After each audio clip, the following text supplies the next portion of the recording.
टीईटीच्या दृष्टीने अत्यंत महत्त्वाचे प्रश्न आपण पाहत आहोत. पहा, एकूण 10 प्रश्न आपण पाहणार आहोत आणि ह्या 10 प्रश्नांमधून आपल्या 20 प्रश्नांची तयारी होणार आहे. तर ती कशी ते पाहूयात. तर खालीलपैकी कोणता ग्रंथ लोकमान्य टिळकांनी लिहिलेला आहे? तर गीता रहस्य हा ग्रंथ सर्वश्रुत आहे. आपल्याला सर्वांना माहिती आहे की गीता रहस्य हे लोकमान्य टिळकांनी लिहिलेले आहे. त्याबरोबरच Orion the Arctic home in the Vedas हे ग्रंथ सुद्धा लोकमान्य टिळकांनी लिहिलेले आहेत. म्हणून आपले योग्य उत्तर येणार आहे पर्याय 4 वरील सर्व. त्यानंतरचा जो प्रश्न आहे, दिग्दर्शन हे मासिक केव्हा सुरू करण्यात आले? पर्याय आहेत 1856, 1840, 1842 आणि 1832. तर पहा, दिग्दर्शन हे मराठी भाषेतील पहिले मासिक आहे. ते 1 मे 1840ला सुरू करण्यात आले. हे मासिक मराठी पत्रकारितेचे जनक आचार्य बाळशास्त्री जांभेकर यांनी सुरू केले. या मासिकात इतिहास, भूगोल, भौतिकशास्त्र आणि रसायनशास्त्र यासारख्या विविध विषयावर माहितीपूर्ण लेख छापले जात असत. म्हणजेच आपल्या ह्या प्रश्नाचे उत्तर येणार आहे पर्याय 2 म्हणजेच ब 1840. आता तुम्हाला आणखीन एक इथं कोणत्या प्रश्नाचा म्हणजे सराव झाला तर मराठी पत्रकारितेचे जनक कोण? तर आचार्य बाळशास्त्री जांभेकर. त्यानंतर आणखीन एक प्रश्न असा विचारला जाऊ शकतो की या मासिकात कोणकोणत्या विषयाबद्दल लेख लिहिले जात होते? तर त्यामध्ये इतिहास, भूगोल, भौतिकशास्त्र आणि रसायनशास्त्र यासारख्या विविध विषयावर माहितीपूर्ण लेख छापले जात असत. त्यानंतरचा प्रश्न पाहूयात. मराठी भाषेतील पहिले वृत्तपत्र कोणते? दर्पण, महाराष्ट्र धर्म, सुधारक, केसरी. आणि आपल्या प्रश्नाचे योग्य उत्तर आहे पर्याय 1 दर्पण. तर हे कधी सुरू करण्यात आले? तर पहा, पहिल्यांदा हे कुणी सुरू केले? तर बाळशास्त्री जांभेकर. कुणी सुरू केले? बाळशास्त्री जांभेकर, जे आताच आपण पाहिलं की मराठी पत्रकारितेचे जनक त्यांना म्हणून ओळखले जाते. आता हे कधी सुरू करण्यात आले? तर 6 जानेवारी 1832. पर्याय म्हणजे खाली त्याच्यावरचा प्रश्न आणखीन एक आहे बघा. दर्पण हे वृत्तपत्र केव्हा सुरू करण्यात आले? तर 6 जानेवारी 1832. आणि ते पहिले मराठी भाषेतील ते पहिले वृत्तपत्र होते.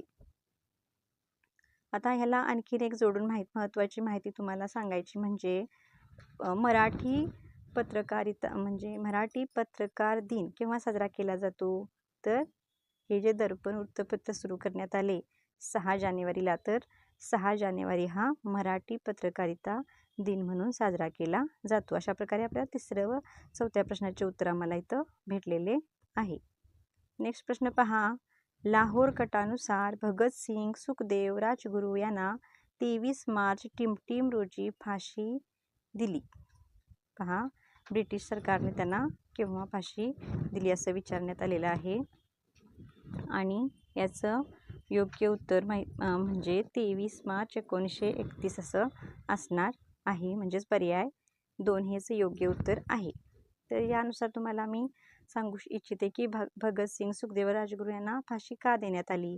तर 1928 मध्ये जे सायमन कमिशन बसवण्यात आलं होतं त्याच्या विरोधात आंदोलन करताना लाठीचार्ज झाला, ज्यामध्ये लाला लजपतराय गंभीर जखमी झाले व नंतर त्यांचा मृत्यू झाला. याचा बदला घेण्यासाठी भगतसिंग, राजगुरू व सुखदेव यांनी ब्रिटिश अधिकारी JP सॉन्डर्स याची गोळ्या घालून हत्या केली.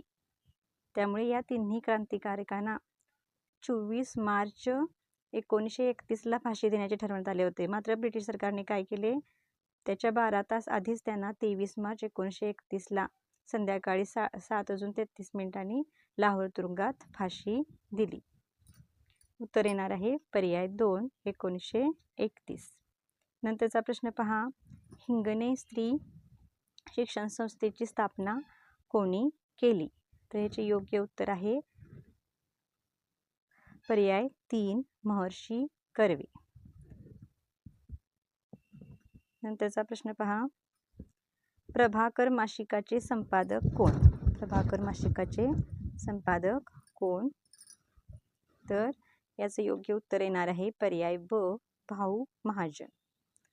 तर या भाऊ महाजन या नावाने प्रसिद्ध असणारे यांचं मूळ नाव काय होतं? गोविंद विठ्ठल कुंटे यांनी 24 ऑक्टोबर 1841 रोजी काय केले? हे प्रभाकर मासिक सुरू केले. आणि याच साप्ताहिकातून पुढे लोकहितवादी कोण होते? लोकहितवादी गोपाळ हरी देशमुख यांनी आपली प्रसिद्ध शतपत्रे लिहिली होती.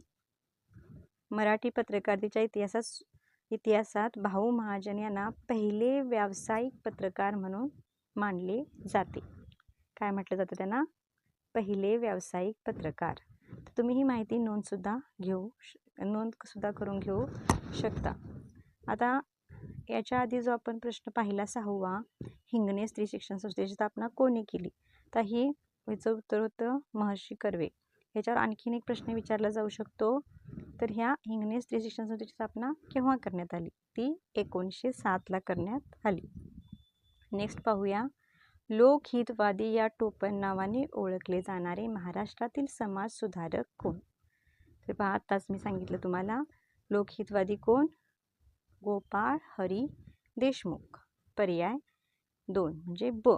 आता यांना लोकहितवादी का म्हटलं जायचं? तर त्याचे कारण म्हणजे त्यांनी आपले संपूर्ण आयुष्य लोकांच्या कल्याणासाठी आणि समाज सुधारण्यासाठी वेचले. लोकांच्या हिताचे विचार मांडत असताना त्यांनी लोकहितवादी या टोपण नावाने मगाशी सांगितल्याप्रमाणे प्रभाकर या साप्ताहिकातून प्रसिद्ध शतपत्रे लिहिली. 108 पत्रे. 108 पत्रे. म्हणूनच त्यांना लोकहितवादी म्हटले जाते. पहा, तुम्ही माहिती नोंद सुद्धा करून घेऊ शकता. पुढे पहा. मराठी सत्तेचा उदय हे पुस्तक कोणी लिहिले? म्हणजेच काय? Rise of the Maratha power किंवा मराठी सत्तेचा उत्कर्ष हे पुस्तक कोणी लिहिले? तर हे पुस्तक लिहिले न्यायमूर्ती महादेव रानडे यांनी. केव्हा? तर 1900 सालामध्ये. हे पुस्तक मूळ इंग्रजी भाषेत त्यांनी 1900 साली प्रकाशित केलेले आहे. हे सुद्धा आपण लिहून घेऊ शकता. त्यानंतर जसं शेवटचा प्रश्न आहे, खालीलपैकी कोणास मराठी भाषेचे पाणिनी म्हणून ओळखले जाते? तर याचं उत्तर आहे पर्याय 4 दादोबा पांडुरंग तरखडकर. त्यांनी 1836 मध्ये मराठी भाषेचे व्याकरण हा ग्रंथ लिहून मराठी भाषेला शास्त्रशुद्ध नियमबद्ध केले. म्हणूनच त्यांना काय म्हणतात? मराठी भाषेचे पाणिनी.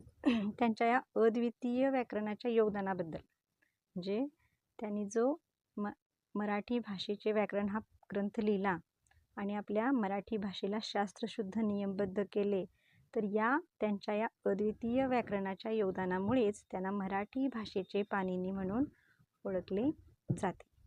पहा, माहिती आवडली असेल, हा व्हिडिओ इन्फॉर्मेटिव्ह वाटला असेल तर नक्की लाईक, शेअर आणि सबस्क्राईब करा.